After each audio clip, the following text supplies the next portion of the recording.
Hello, I'm Mr. Parker and this is question 7 on the OCR Core 2 paper from January 2010.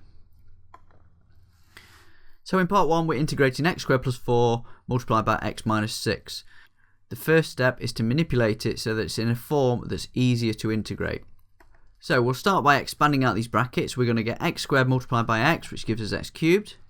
We're going to get x squared multiplied by negative 6, which gives us negative 6x squared. We've got positive 4 multiplied by x, which gives us plus 4x, and we've got plus 4 multiplied by negative 6, which gives us negative 24. So we integrate each term separately. To do that, we raise the power by 1, so this becomes x to the power of 4, and then we divide by the new power. So this one becomes 1/4 x to the power of 4. Raising the power on the second term gives us x cubed. We're then going to divide by the 3, and 6 divided by 3 will be 2, so it's minus 2x cubed. For the third term we've got 4x. Think of that like x to the power 1, so it's going to go up to x squared, divide by the 2, 4 divided by 2 gives us 2, we get plus 2x squared.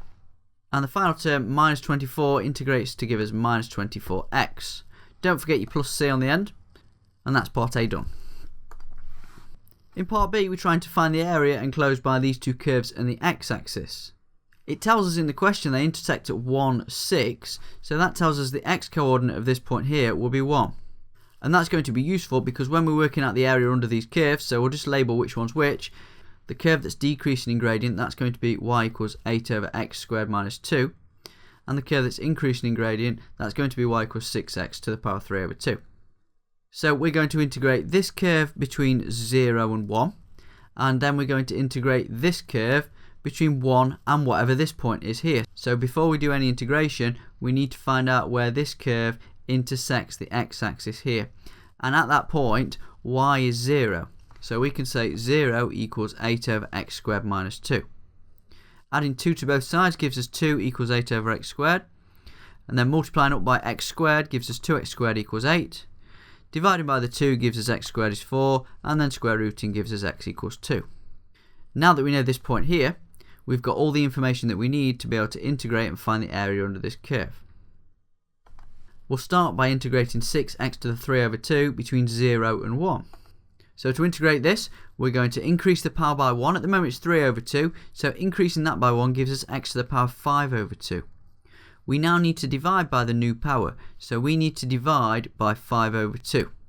That's the same as multiplying by 2/5. So we need to do 6 multiplied by 2/5, and that gives us 12 over 5. Next we need to evaluate it between 0 and 1. That means we get two separate brackets. In one bracket we'll substitute x is 1 in, and in the other bracket we'll substitute in x equals 0. So substituting x equals 1 gives us 1 to the power of 5 over 2 multiplied by 12/5. In the other bracket we're going to get 0 to the power of 5 over 2, again multiplied by 12/5. Well, 1 to the power of 5 over 2 is 1, multiplied by 12 over 5 is 12/5.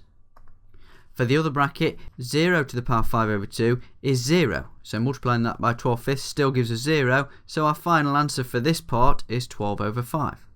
Next, we need to integrate 8 over x squared minus 2 between 1 and 2 to find this part of the area. Let's start by making it easier to integrate this function. We'll rewrite 8 over x squared as 8x to the minus 2, and so we get 8x to the minus 2 integrated between 1 and 2. We'll start with the 8x to the minus 2. Increasing the power by 1 gives us x to the minus 1. Then dividing through by minus 1 gives us negative 8. Next we'll integrate minus 2, that's a constant, so that becomes minus 2x. And now we need to evaluate the integral using the limits. As we substitute in the limits, we'll convert it back to a fraction like this. For the first bracket, we've got minus 8 multiplied by 2 to the negative 1. That's like minus 8 over 2. And we've got minus 2 multiplied by 2. In the second bracket, we've got minus 8 multiplied by 1 to the negative 1. That's the same as minus 8 over 1. And we've got minus 2 times 1. You could use your calculator if necessary at this point to evaluate this, but we can probably do it quite quickly in our head. Minus 8 over 2 is negative 4. Subtract another 4 from this term would give us negative 8 in that bracket. Here we've got minus 8 minus 2, that's minus 10. So we're doing negative 8 subtract negative 10 gives us 2. So if we want the total area under the curve, we've just got to add together our answers from the last two integrals. So the total area is 12 over 5 plus 2, which is 22 over 5.